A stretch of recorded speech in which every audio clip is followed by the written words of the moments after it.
बंगला का मोह नहीं है। तो सुविधा की व्यवस्था के अनुरूप नियमों में परिवर्तन की जाए तो सवाल उठना लाजमी होता है कि कौन सी ऐसी परिस्थिति उत्पन्न हो गई जो श्रीमती राबड़ी देवी जी को 10 करोड़ से बेदखल करने की जरूरत पड़ गई। और इतने दिनों से बंगले पर हैं, किनका किनका बंगला कहाँ कहाँ है ये सबको पता है।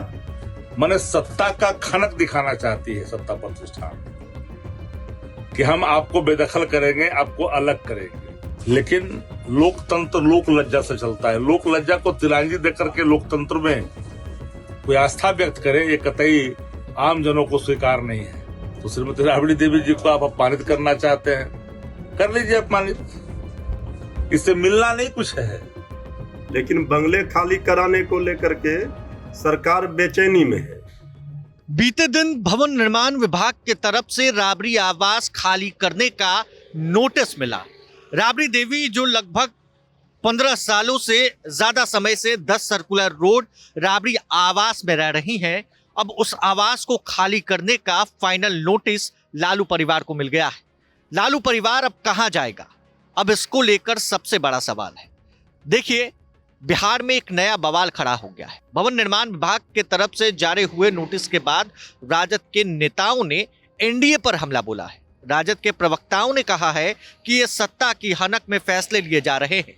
और अब राबड़ी देवी के लिए राजद नेताओं ने क्या कहा और सम्राट चौधरी की सरकार के इस फैसले पर राष्ट्रीय जनता दल के प्रवक्ता शक्ति यादव और मृत्युंजय तिवारी ने क्या कहा है, इस वीडियो को देखिए। देखिए, पूर्व मुख्यमंत्री आदरणीय श्रीमती राबड़ी देवी जी के बंगले पर बदले की भावना से बिहार सरकार काम कर रही है। बंगला का मोह नहीं है, लेकिन आदरणीय राबड़ी देवी जी संयुक्त बिहार की मुख्यमंत्री रही है, प्रथम महिला मुख्यमंत्री। अभी बिहार विधान परिषद में विरोधी दल की नेता है और इतने दिनों से बंगले पर हैं। किनका किनका बंगला कहाँ कहाँ है ये सबको पता है। लेकिन जो मुद्दे की बात है उस पर काम नहीं हो रहा है। लेकिन बंगले खाली कराने को लेकर के सरकार बेचैनी में है। तो बंगला का कोई मोह नहीं है। जनता के दिलों पर जो राज करते हैं, बंगले से तो सरकार निकाल देगी, लेकिन जनता के दिलों से कैसे निकालेगी, जनता सब देख रही है। खबर आ रही है कि 10 सर्कुलर रोड जो पूर्व मुख्यमंत्री श्रीमती राबड़ी देवी जी के नाम से आवंटित था और लगभग आवंटन के 20 बरस से ज्यादा हो गया है, लेकिन उस भवन को अब किसी अन्य के नाम से आवंटित की जा रही है और किया गया, जब चर्चाएं चल रही है।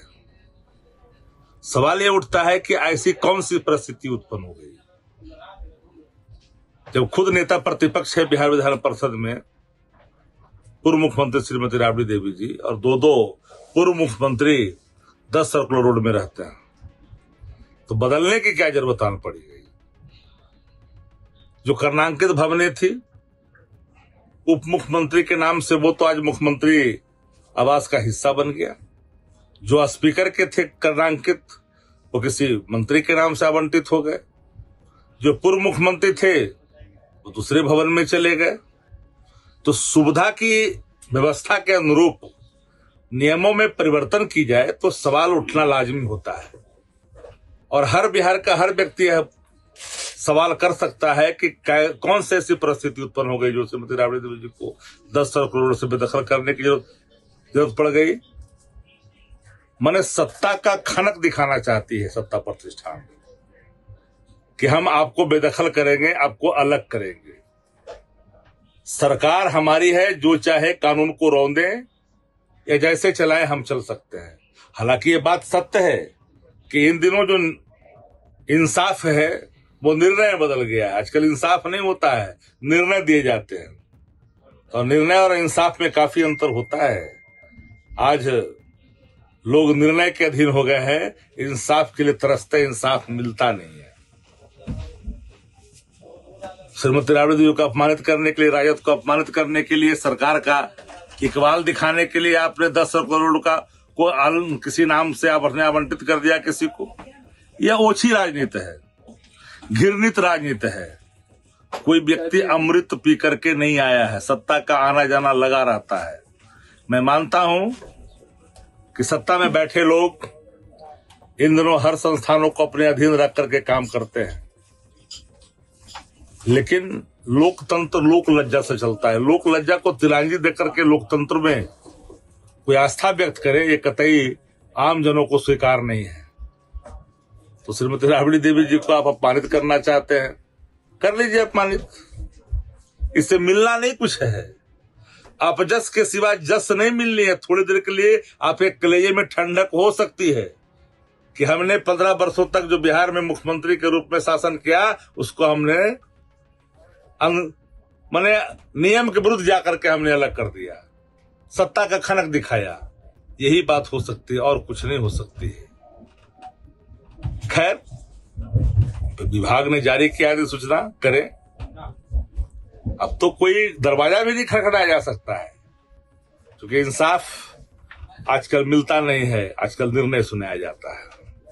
तो आपने देखा किस तरीके से एनडीए पर हमला बोलते हुए शक्ति यादव और मृत्युंजय तिवारी नजर आ रहे हैं। सीधे तौर पर बीते दिन भवन निर्माण विभाग की तरफ से एक लेटर जारी होता है और उस लेटर में यह अंकित किया जाता है कि जो नंदकिशोर राम है, बिहार सरकार के मंत्री हैं, अब उन्हें 10 नंबर आवास आवंटित कर दिया गया है। अब ऐसे में राबड़ी देवी को वो आवास खाली करना होगा। बिहार में एक नया बवाल खड़ा हो गया है और अब देखने वाली बात यह है कि राबड़ी देवी आवास कब तक खाली करती हैं। बने रहें प्रभात खबर डिजिटल के साथ। बहुत बहुत शुक्रिया। प्रभातखबर.com, विश्वास वही, रफ्तार नहीं।